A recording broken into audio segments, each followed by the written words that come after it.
You are listening to the Horse Radio Network, part of the Equine Network family.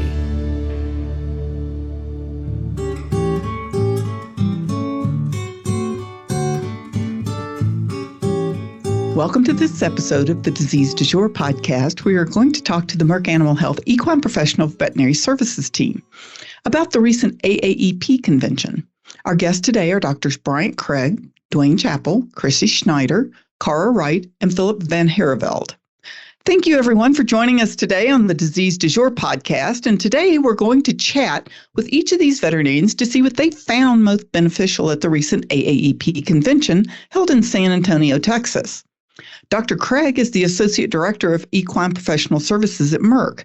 Let's start with you, Dr. Craig, and you can let each of your team members tell us a little more about themselves. Well, good morning, Kim, and thanks for having us on today. Excited to wrap up this year's AAEP. Once again, it was a very busy time with lots of good interaction and education available as well. Couple things I wanted to highlight from my journey at AAEP. Number one was a sustainability sunrise session that we had the pleasure of hosting as Merck Animal Health. We had our own Dr. Van Hereveld as part of the panel, and then practitioners from all across the country, all different kinds of practices and perspectives, and just a ton of good information was exchanged between the panel and the audience. And so if anybody has a chance to go back and listen to that, I would encourage it. We're going to do a similar type panel next year, so look forward to that at San Diego. So that was kind of the first one that I experienced this year. Next, kind of on the heels of that, our own Dr. Wright did a framework for practice, and her talk was full of great tips and strategies for a successful veterinary career. And again, one that I would go back and listen to again and get your notepad out, because there were lots and lots of things that I wish somebody had told me in the first couple of years of practice or the last couple of years of practice. There are just many things that I found helpful in that talk.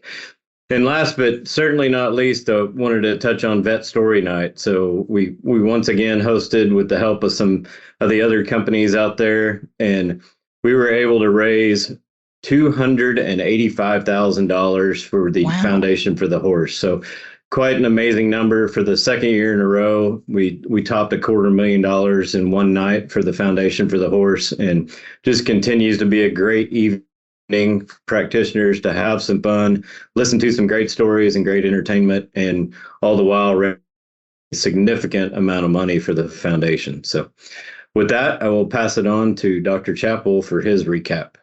Well, and before Dr. Chappell speaks, I have to put in a little note here. I was in the sunrise session. Our different reporters go in different sunrise sessions, and I was in the Merck one that morning. And I have to say, that to me represented a turning point. It is the first time I've ever been in a sunrise session about business that was up against health topics, and there was standing room only in that crowd. And it was an amazing presentation, lots of tips, really engaged audience. I just want to say that was, if I agree with Dr. Craig, if you can go back and find some information about that, I think it was great, and some really good practitioners. So I'm sorry, didn't mean to steal some of your thunder there, Dr. Chappell. Tell us a little bit about yourself, and then what did you find the best at AAEP this year? Thank you, Kim. My role, as many of you know or have talked to me on the phone, is primarily pharmacovigilance. So along the way, if you have challenges with one of our Merck products, you'll likely be speaking with me. My the hallmark thing that I always look toward at AAEP each year is networking. And I was so thankful for the ability just to renew friendships, create new ones, all the learning conversations we have in the hallways or during the evening events. That's a highlight for me each year. I'm going to launch into three different areas that really made an impact on me. One of them is I've had the opportunity to chair the Professional Conduct and Ethics Committee. And this year we uniquely opened that session to the membership. And Typically, that's a closed session because of the sensitivity of some concerns that we have to address each year. But this year, we didn't have any of those concerns. So we're able to open it up, and we had a nice gallery of folks that participated in conversations we had. Let me just highlight a couple things. One is oftentimes as members, we don't realize what the charge or actions a particular committee is supposed to have. So I want to review that quickly with you. The Committee for Professional Conduct and Ethics is to review and analyze ethical issues facing the AAEP membership, to formulate and review recommendations relative to AAEP's position statements as they pertain to ethical practice, and to develop a conduct and review procedure for evaluating complaints and allegations of unethical practice by AAEP members. All that to say, that makes it sound like all we are is a review board, but actually our greater charge is about educating our membership. And so with that, that's where a lot of the discussion conversations went.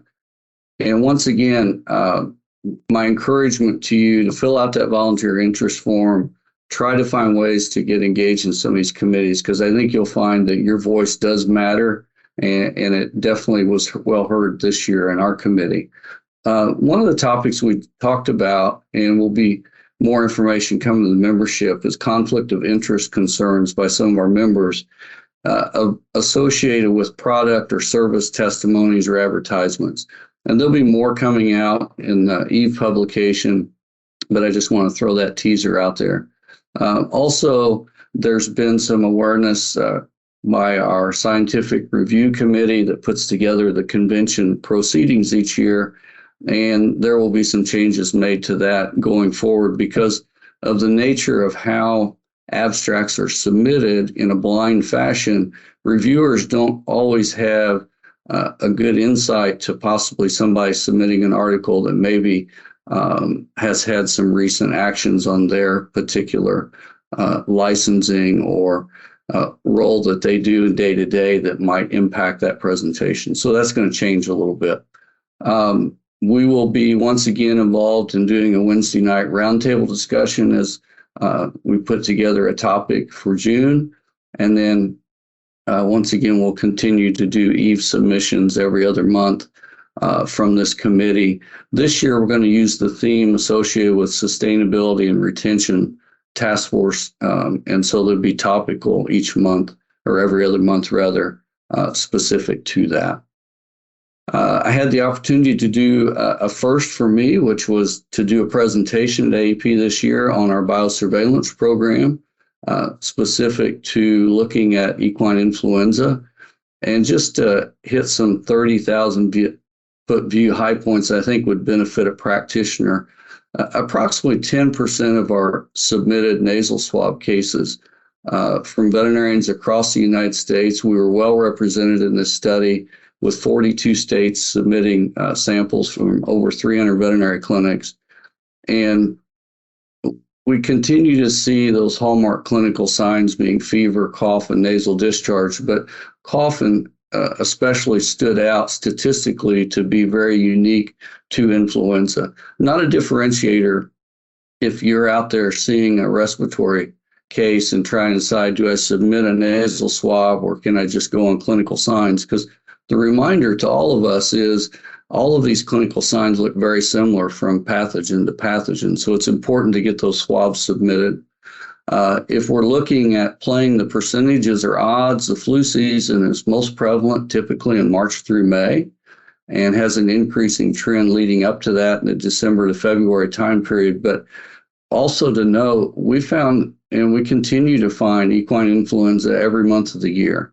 So it should not be ruled out of any differential list as we think, well, summertime's here and flu doesn't occur. It does happen. And then finally, through the Professional Conduct and Ethics Committee, we're able to, as a company, Merck Animal Health, along with Zoetis, co-sponsor a morning session. This year it was titled Mentoring Ethics in Equine Practice and Framing the Future. I was able to deliver a presentation that had the support of a couple other committee members, Dr. Liz Arbatier and Dr. Barb Crabb, to help me put this topic together and identify resources to make this hopefully an impactful and useful information session.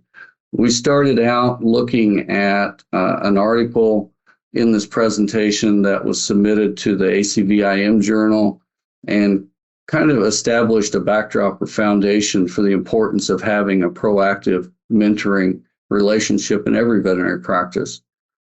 Then there was a quote that I came across from Zig Ziglar that I think really kind of bookended for me was leaders often worry and ask, what if we spend all this money training people and they leave? But the bigger question is, what if we don't train them and they stay? And I think that's somewhat of the crux of where we're at in equine practice today as they look at sustainability and retention is the investment necessary to really plug somebody into a practice to be effective and impactful in a lot of ways is dependent upon a good training session on the front end. I was able to present a program called Mentoring Matters that had the following key components: role model evaluation and awareness. Not everyone's meant to be a mentor, and recognition of that's pretty important.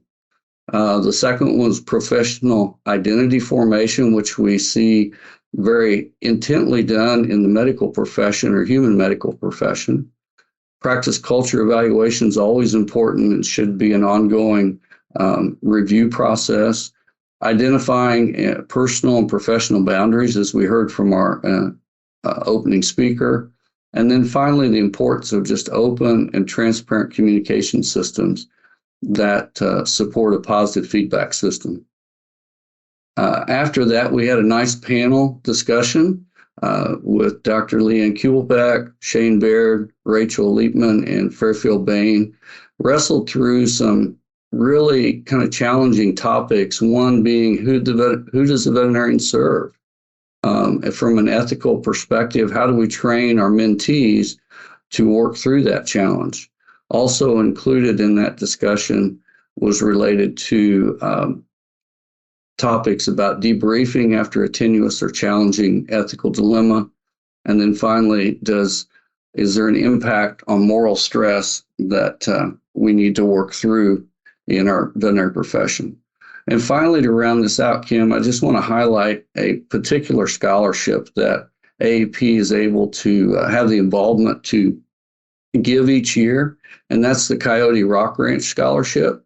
Through the unwavering, gracious gift of Mrs. Knight and the Coyote Rock Ranch, this year we were able to distribute 4 $75,000 scholarships that truly are life-changing, going to make a difference in those 4 recipients. And Mrs. Knight has also pledged $600,000 to continue the scholarship for the next 2 years. And I think that's something important, not only for our membership to know, but to encourage our current veterinary students to apply for in the years to come. With that, I will pass the ball on to Dr. Schneider. Well, and that is great news. And we really want to highlight people like Mrs. Wright and the Coyote Rock Ranch Scholarship, because that makes a tremendous difference.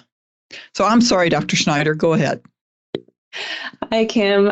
Thanks for having us again. I am Dr. Chrissy Schneider. I'm one of the professional services veterinarians here on the Merck Equine team, and I'm based in Columbus, Ohio. I, like Dr. Chappell and Dr. Craig, had a great time at AAEP. It was so nice to see everybody, as always. It's a whirlwind and something I look forward to every year for sure. So the sessions that I want to highlight, the ones that I had some take-home messages to pass along to our audience. The first is the keynote session, which was sponsored by Merck Animal Health, and the speaker was John Townsend. He's a pretty well-known speaker and author in the boundary space, if you will. And so his his presentation was entitled Boundaries, When to Say Yes and How to Say No When You Need to. It was, kind of a information-packed hour, but kind of the take-home messages are how important this topic is. So one of the quotes from his session is without boundaries, one is headed for burnout, compassion fatigue, and potentially a different career, which I think we all know equine veterinary medicine is kind of at a turning point, a crux here. So clearly this is important and relevant to where we are today. And then he had, Dr. Townsend had a take-home exercise, if you will, and recommended that one way to kind of prioritize and set boundaries and know kind of what activities are important in your life and that you need to kind of set up boundaries around to preserve that time is to create a task priorities page. And he recommends including the following 4 headings. The first are activities that are must do and time fixed. So things that you can't reschedule and no one else can do for you. For example, the example he used was attending your child's ballet recital. You can't reschedule that and no one else can take your seat. The next heading in that task priorities page, he recommends to outline the must do and time flexible. So things that can be rescheduled if need be, and no one else can do for you, such as exercise or dinner at home with your family, maybe a certain number of nights a month. So it doesn't necessarily have to be this Tuesday, but we need to do that, fairly regularly. The third heading he recommended was important activities, but not must do. So things like keeping up with office maintenance and updating practice technology. It needs to be done. Maybe it can be done by somebody else or not at a particular time. And then the fourth category is the would be nice category. So things that you would like to do, whether that's a spa day or maybe a Netflix binge weekend, that would be nice to have on your calendar at some point, but can be moved around depending on what else is going on.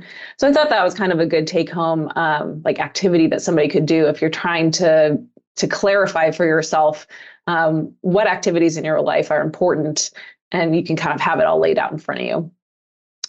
So another session I found to be really helpful was a table topic, and it was the field neurology table topic that Doctors Monica Alleman and Steve Reed kind of moderated.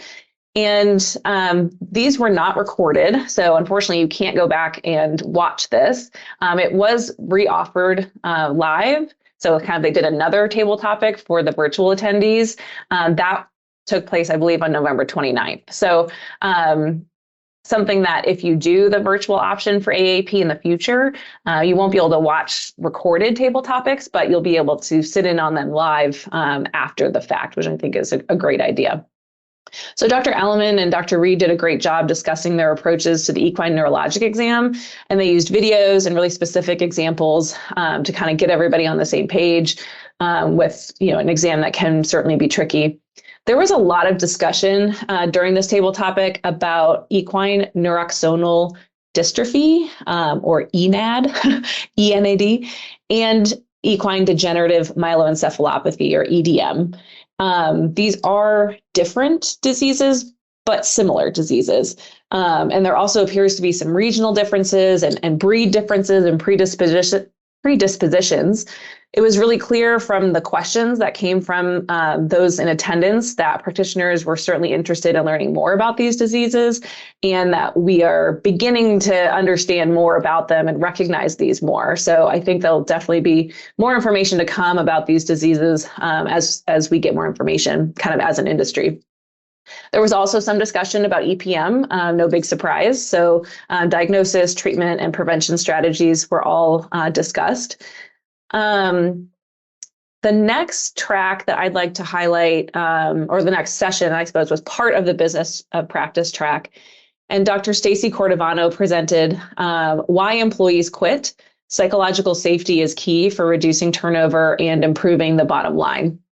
So Dr. Stacy Cordovano has a podcast that is really at the forefront of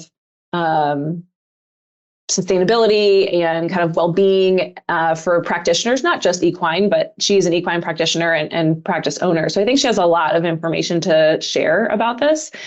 And psychological safety is something that I had maybe heard about, but I didn't really know much about. So turns out it's a really relevant topic for equine practice for sure. So psychological safety is the belief that the work environment is safe for interpersonal risk-taking.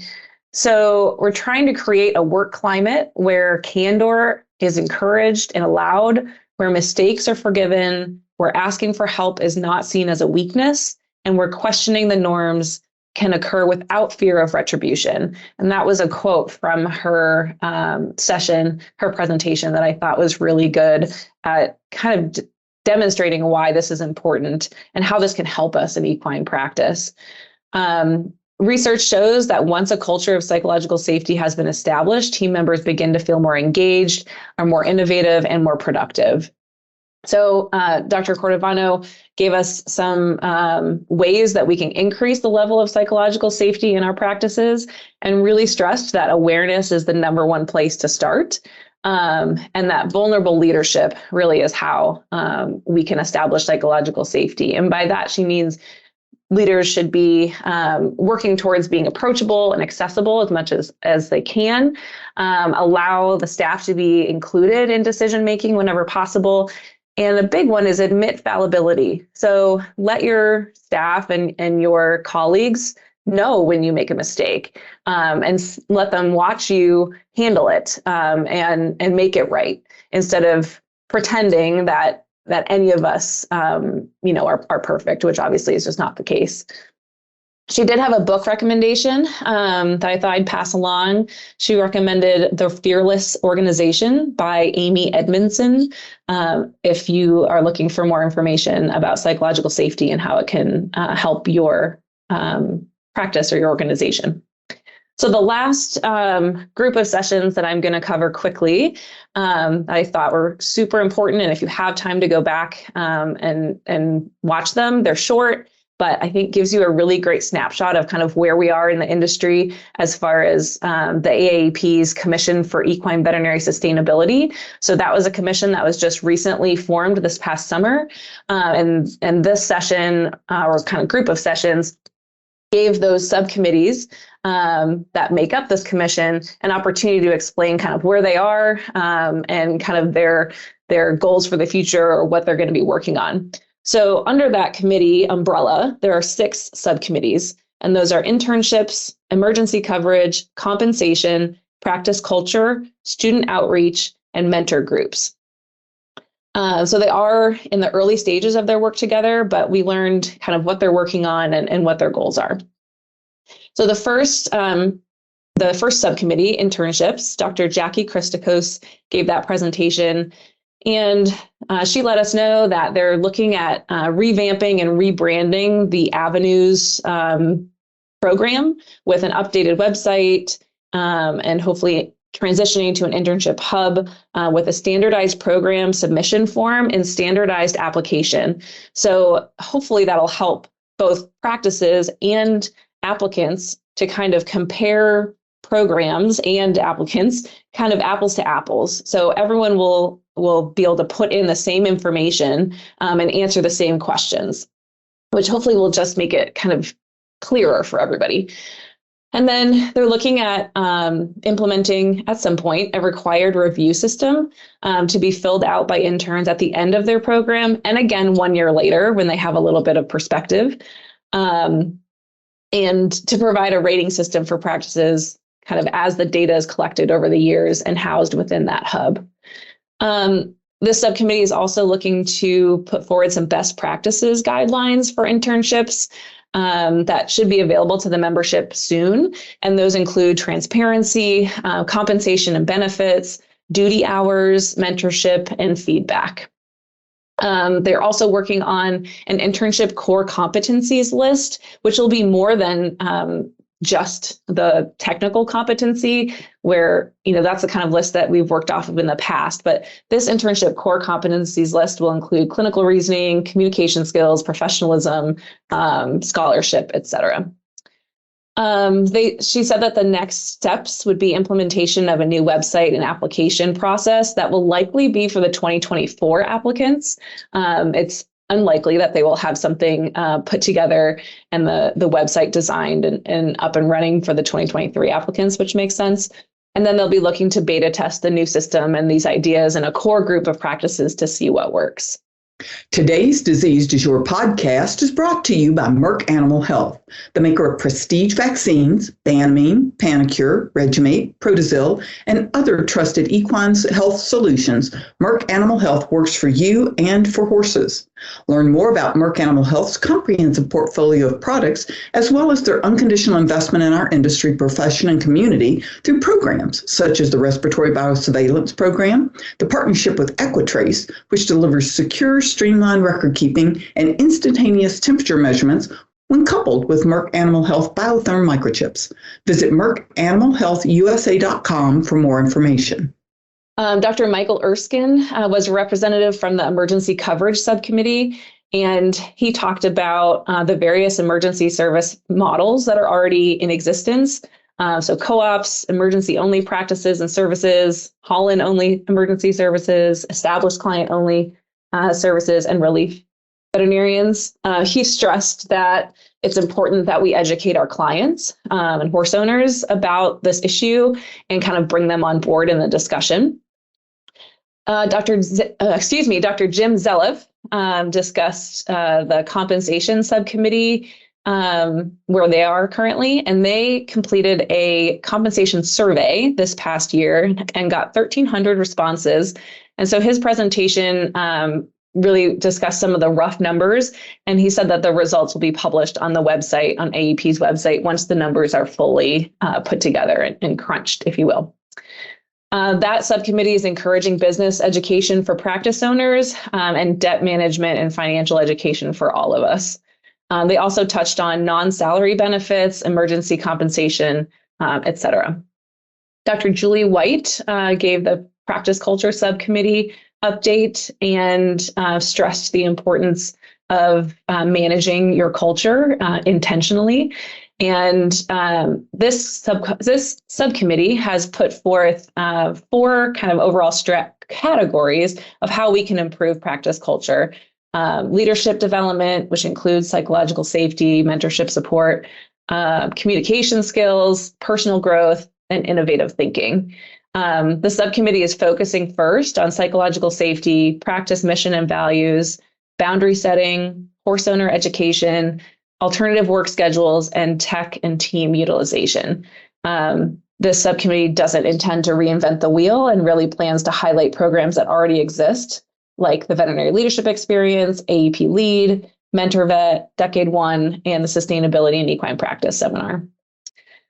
Student outreach, that subcommittee, the update was given by Dr. Rhonda Rothgaber. And really her take-home message was that we need to share our passion for equine practice. And the number one need for aspiring veterinarians is really a positive role model. And just to keep in mind that students are always listening, and that includes vet students, undergrad students, high school students, so these might be clients that you're interacting with. It's not always a student that's riding with you. So certainly there are challenges, and I don't think that anyone is saying that we shouldn't share those. But I think it is important to share, and Dr. Rothgaber recommended strongly that we share the positives too. So this subcommittee is putting together a student advisory subcommittee.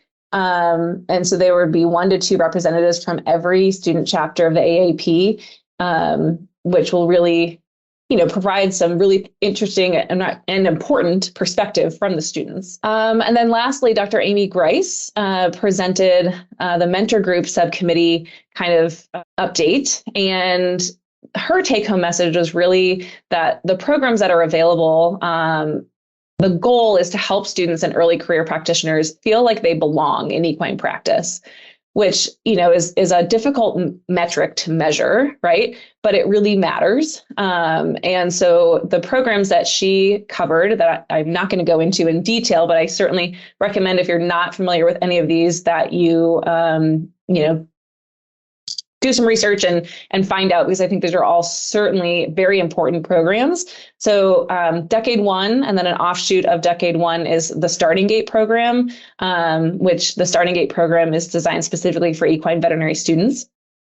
Mentor Vet, Sustainability Equine Practice Seminar and Retreat, Veterinary Management Groups or VMGs. And then the VMG group is starting a VMG Embark group, which is basically like VMGs for smaller practices. And that's going to start in 2023. So if anyone has suggestions or ideas relevant to any of these 6 subcommittees, they're encouraged to reach out to either the chair of the subcommittee or David Foley, who's the executive director of the AAEP. So that's all I have. I'll turn it over to Dr. Wright. Hi, thank you, Chrissy. I appreciate it. My name is Cara Wright. I am a professional services veterinarian at Merck Animal Health, and I live in the Bay Area in California. Dr. Craig, number one, thank you for mentioning my talk, and thank you all, the team. It was really nice to be in that room, seeing all of your faces in there when I was talking, so thank you so much for your support. And then Dr. Schneider, thank you for appreciating many of the same talks that I appreciated and giving a much better summary than I was going to. I think the boundaries keynote speaker was really, really good with those takeaways. The other talk that I did want to highlight was the psychological safety with Dr. Cordovano. Because I think it does sound like a weird, scary topic or kind of fluffy, like maybe it's not important, but I think it really is, especially as we are trying to encourage people to come to equine practice and stay. One of my highlights from AAEP was just reconnecting with colleagues and friends that I've met through other programs that I've done, and even just in the short time I've worked here at Merck Animal Health, like people that I've met on the road and in their clinics. It was really fun to just kind of catch up and see how they're doing. The other thing that I thought was pretty positive was in those sunrise sessions. So the one out about practices where Dr. Van Hereveld was talking, it felt to me like there was a positive energy amongst all of the discussions about equine practice and the things we can do to change.